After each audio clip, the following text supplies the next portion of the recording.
Time for Fine Tailored Suits, brought to you by Quality Tire with 10 locations across Saskatchewan. QualityTire.ca. Glenn Suter, are you hyped for the NFL draft like I am, or are you kind of like, okay, let me know when it's over? You know, I watch the first round usually every year, and then about after halfway through round two, I sort of go, okay, I'm good. I'll wait to see how they, if these guys can make the team and where they'll fit in and all of that. But it is interesting, and the NFL does a great job with it. I remember the Johnny Manziel draft, and John Gruden just obsessing. He was on one of the panels they had.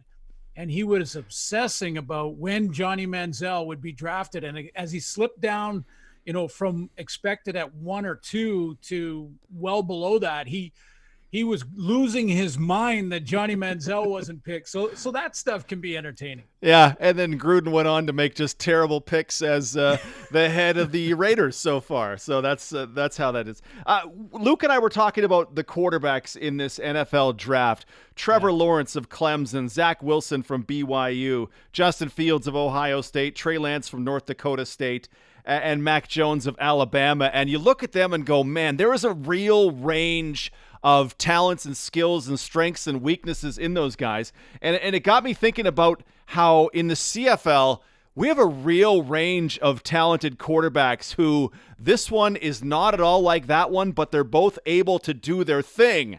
Like Trevor Harris and Mike Riley are not in any way the same quarterback, but both of them can get it done. So I wanted to bat it back and forth with you about the things that we would prize the most in having a quarterback in the Canadian Football League. Well, first of all, I think it's the toughest position in all of sports. I really do. And that's on both sides of the border because, it's tough down there in certain ways. You hear people all the time saying about the smaller windows in a smaller field in the NFL, but there's also that wide side out to throw if you're a Canadian quarterback, and to throw that on time 40 yards to the sideline is very, very difficult. And some guys down south would have trouble with that. So very, very tough position to play. I think the toughest in all of sport. And I'm not going to take credit for this, but I did add to it. A long, long time ago, Kent Austin said to me that there are 3 things that he always looks for. And when he told me this, I don't know, it was 15, 20 years ago, I started to watch for it. I started to watch for these 3 characteristics. And great quarterbacks, and this is the same for both sides of the border, great quarterbacks have to have accuracy, mental and physical toughness, and they have to be able to make great decisions on the fly. And I would add to that situational awareness. This one is sort of tough to measure because you'd have to go back and look at all those moments in games that are big. And that's not just the obvious ones with the last 3 minutes of a game and, you're down by 4 and you got to drive the field. Those are the obvious big moments in games. But that one in the second quarter that gets you out of your own end and maybe saves points against because you moved field position, those can be big moments in games too. And there are some quarterbacks that I watch that have great credentials, but they get to those situations and they just run plays. And then there are the ones that are the real, and I think this is where the term gamers came from. There's those quarterbacks that they know that this particular situation in the game is crucial, and you see just a little bit more of whatever it is that is their superpower. Now, some will say, well, why don't they just do that every play? And that is why human beings it's so intriguing to watch live sports, because it's played by human beings that if you could just turn it on, then the most talented team would win every year and win every game. But it doesn't work like that because the game's played from the shoulders up as much as it is from the shoulders down. Yeah, when you talk about quarterbacks realizing what's needed in a situation, there were just so many Cody Fajardo moments in 2019 that met that. We need a touchdown in this situation. We're caught deep in our own end, and I need a completion. Oh, I threw the first one into the turf, so now it's 2nd and 10 from my own 4, and I need to find a completion. Bam, there's Naaman Roosevelt for 12 yards. It's 2nd and 15. I'm going to run for 18 yards because it's available. There was so much of that from Fajardo in 19 that for Rider fans, you just have to think, oh man, we are so lucky. We're so lucky with what could come in 21. Well, so much to like about Cody and how he plays the game. I think, in those four sort of categories that I just listed, I would say that his mental and physical toughness off the charts. You could see that in tough moments in games. You could see it when it was physical and he got a little banged up and how he gutted it out. I think he has tremendous decision-making ability. He does know the situation and knows, when he has to lower his shoulder maybe on a run to get an extra yard and when it's better to run out of bounds, even if you got a punt. So he understands that. I think if there's anywhere that he could continue to work, it would be accuracy, although he led the league in passing and was at 72%. And 72%, I mean, that's pretty darn good. I mean, that's tough to improve upon there. Yeah, relative to the depth of his targets, like if you map out, as I've done, you map out all his throws exactly. He was a little bit below average in his accuracy. Not so much that you would be worried about it. And like the bottom of the list is guys I start to worry about. It wasn't Ricky Ray level, right? But it was certainly not too terribly much of a concern. When you think of that list, you mentioned the three things from Kent Austin, and you mentioned the one situational awareness that you brought. Which one do you want first? Which one would you go looking for first? Well, this becomes a little more personal because, I loved watching quarterbacks like, they come in all shapes and sizes, and there's not really one sort of mold. I think the NFL is now figuring out in the last decade that athletic quarterbacks can be successful. I mean, they had their mold, which was 6'5" pocket passers. And if you weren't that, you weren't drafted in the first round. That was just as simple as that. Now, Drew Bledsoe was going to die in the pocket, right? Yeah, exactly. So we're seeing a cycle here. But for me, to answer your question, the mental toughness, physical toughness part, and the situational awareness. Interesting. Kent Austin had a little of that. Well, not a little. He had a lot of that situational awareness when you go back to that 89 Grey Cup and that deep ball to Fairholm, to Jeff Fairholm, where we were down, I think, by 11 points early against Hamilton in that game. And he knew we needed something right there. He knew it. Now, it's not to say you can just make those deep touchdown throws for 70 yards happen at any time in a game, but there was a situational awareness in Kent Austin that, as a defender on that same team, it would lift the entire sideline to see him know we got to get a first down here. We just got to get out of our end or whatever it may be.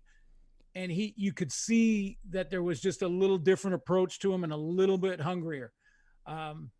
So I like that in him. I love the way Matt Dunnigan played. I played against Matt, and he played like a linebacker in there. Oh, so, he would never run out of bounds. He would look to hit you before you tackled him. So I really admired that style of player. But having said that, I mean, a Tom Brady or a Ricky Ray, you just have to admire the accuracy and the composure in the pocket. The ability to manage and be composed under pressure in the pocket when you don't have the physical ability to escape and create.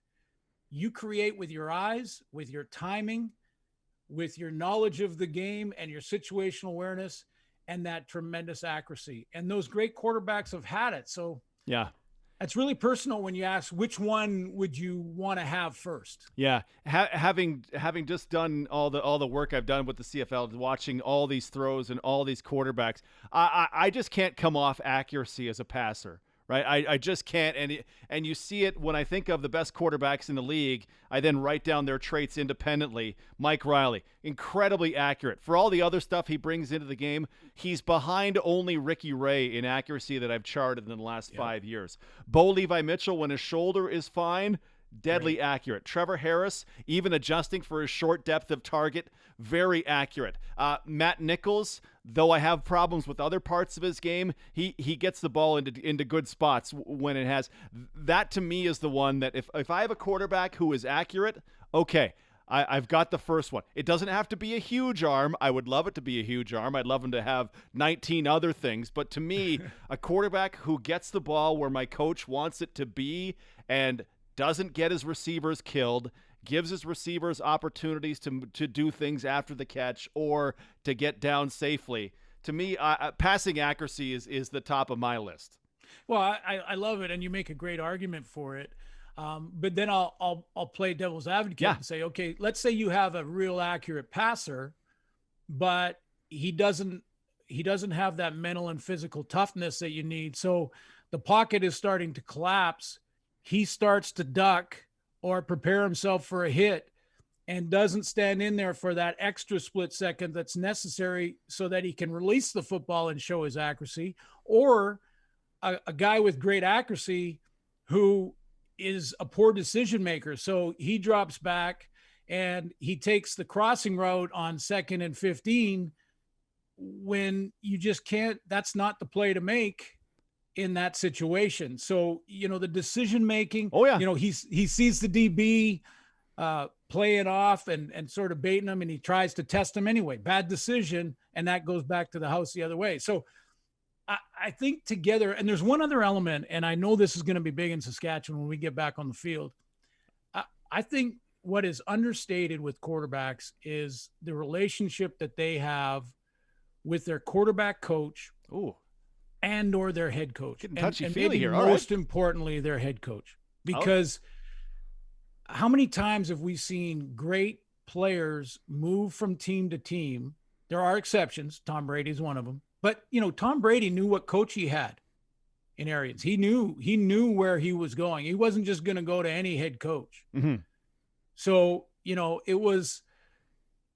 I've seen great players. I think James Franklin is a great example of that. Under Jason Moss, he looked like the next one. Under, a very good coach in Mark Trestman, a great coach in Mark Trestman, who was great with Anthony Calvillo, it just didn't work out with him and James Franklin. So I think that relationship is really underreported. Yeah, I'm with you on that. That's one that was very clearly good here last year with the Riders. By all accounts, Cody Fajardo has loved what Jason Moss has shown him, in Zooms and stuff like that. They haven't really been together. But yeah, I'm with you on that. I have a few more on my list as well. Neither one of us, and it's, where is it? Third on my list, mobility. Neither one of us has talked about mobility. And from Ken Austin's list of 15 years ago, you talked about how football has changed since then. There aren't many quarterbacks left in this league that are not mobile, or maybe not straight out run threats like Fajardo or Masoli is, but there aren't many left that are not mobile. I'll tell you, the new generation of football fans love the Patrick Mahomes, the Cody Fajardos, the guys that can break the pocket and create on the fly and throw from different angles, throw on the run, throw with a guy in their face as they're just creating magic in the pocket to escape. I think it's a real exciting element of the game, but there is a double-edged sword to that. The mobile quarterback is also taking a lot more hits because he's out there in the open field where he's not protected by the new rules in football over the last 10 years. So there's you got to try to manage those. There's exceptions to every rule. And Damon Allen was kind of an exception to this rule because somehow he never got hit. Yeah.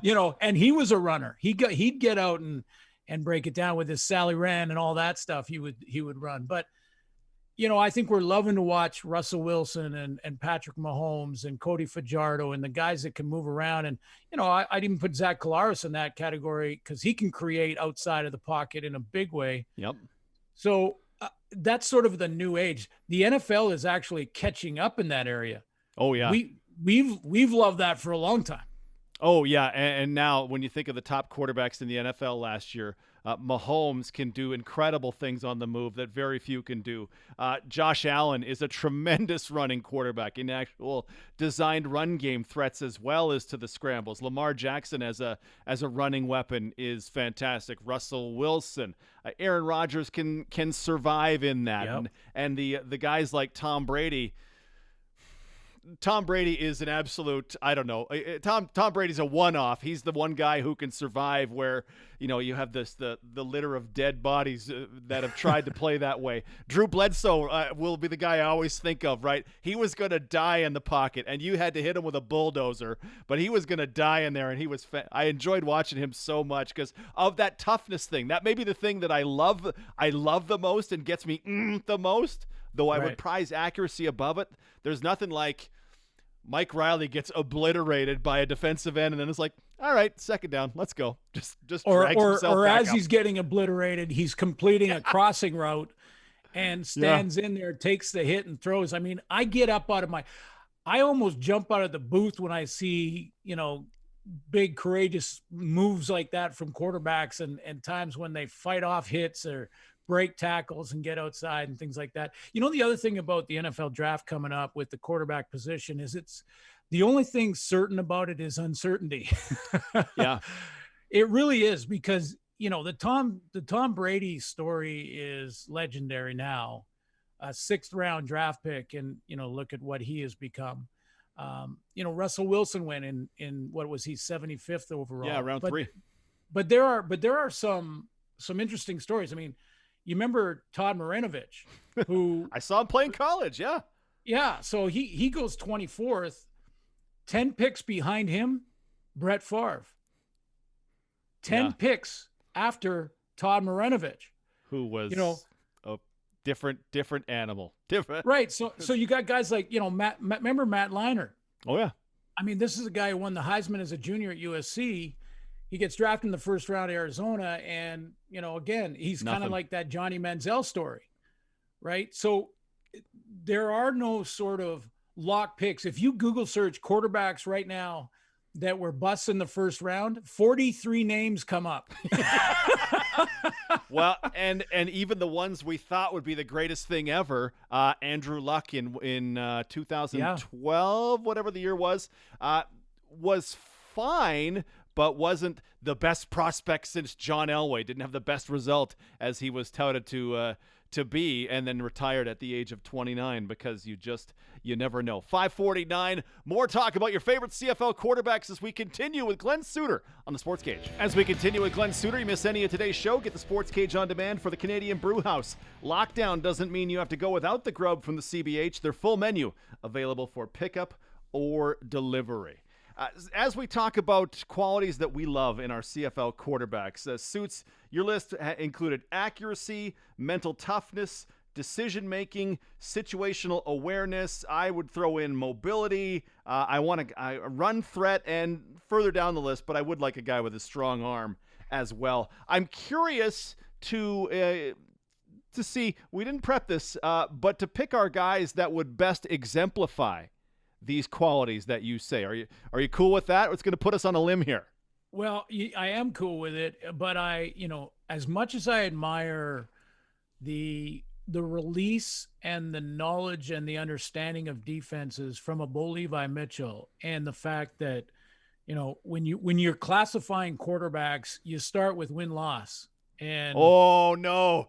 Did you go quarterback wins on my show? This is great. No. I'm saying not to dismiss any of the stats and the numbers and what I just mentioned. That's how you get there. But to lead a team and to win games is how they'll be remembered, I guess, in the history of talking about these quarterbacks. But, I admire Bo's win-loss record going all the way back to high school, and Bo Levi Mitchell's release and how he understands defenses, knows where to put the ball, anticipates. Mm-hmm. I love the way he manages a pocket. It's mobility without the athleticism of Jeremiah Masoli or Cody Fajardo. So, those are little subtle moves. He has this drill in the offseason where he has a couple of coaches throw beanbags at him, and he'll just drop back and he'll just avoid the beanbag as he's throwing the football down the field without looking at it. And that's why he's worked on this his whole career and has that pocket awareness.